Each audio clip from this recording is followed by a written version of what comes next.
त्रिपुरा के घने और रहस्यमयी जंगलों के बीच, जहां सूरज की रोशनी तक पहुंचने से डरती थी, वहां एक अघोरी का वास था।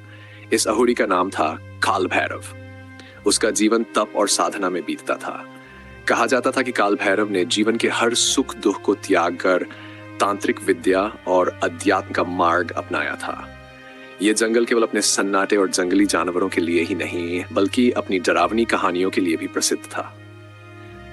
गांव वालों का कहना था कि रात के समय जंगल से अजीब आवाजें आती थीं, जैसे कोई मंत्रोच्चार कर रहा हो या फिर कोई आत्मा कराह रही हो। लोग मानते थे कि यह सब काल भैरव की साधना का परिणाम था।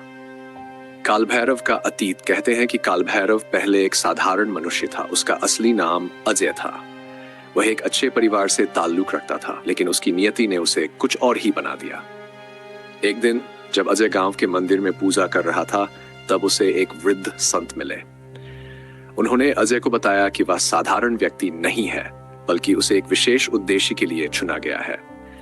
संत ने उसे अघोर साधना का ज्ञान दिया और उसे चेतावनी दी कि यह मार्ग कठिन और खतरों से भरा है, लेकिन अजय ने बिना झिझक इस मार्ग को चुन लिया। संत ने उसे आशीर्वाद दिया और कहा, तू अपने भीतर की शक्तियों को पहचान, पर याद रखना, यह ज्ञान तुझे संसार से दूर कर देगा। जंगल की रहस्यमयी रातें। अघोरी बनने के बाद काल भैरव ने त्रिपुरा के जंगल को अपनी तपोभूमि बना लिया। वह रात रात भर श्मशान में साधना करता था और आत्माओं से संवाद करता था। गांव वाले उसे एक रहस्यमयी और डरावना व्यक्ति मानते थे। एक बार की बात है, गांव के कुछ युवा साहस दिखाने के लिए जंगल में घुस गए।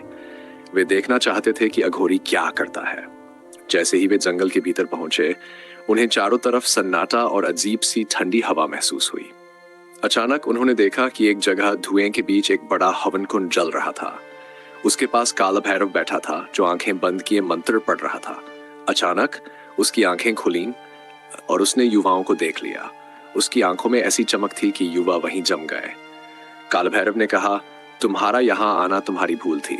यहां से लौट जाओ, वरना तुम्हारे जीवन पर अंधेरा छा जाएगा। डर के मारे वे भाग खड़े हुए। अघोरी का रहस्य।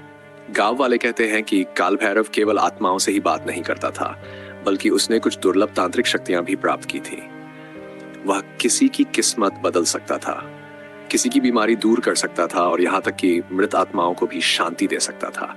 लेकिन वह यह सब केवल उन्हीं के लिए करता था जिनकी नियति उसे पुकारती थी।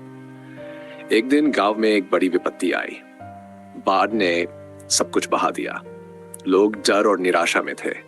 तब काल भैरव ने गांव में आकर कहा, यह प्रलय तुम्हारे कर्मों का परिणाम है। अगर तुम्हें बचना है तो तुम्हें प्रकृति से क्षमा मांगनी होगी। गांव वालों ने उसकी बात मानी और मिलकर एक बड़ा यज्ञ किया। कहते हैं उस यज्ञ के बाद बारिश रुक गई और गांव फिर से बस गया। अघोरी का अंत। कई वर्षों तक काल भैरव ने उसी जंगल में साधना की, लेकिन एक दिन वह अचानक गायब हो गया।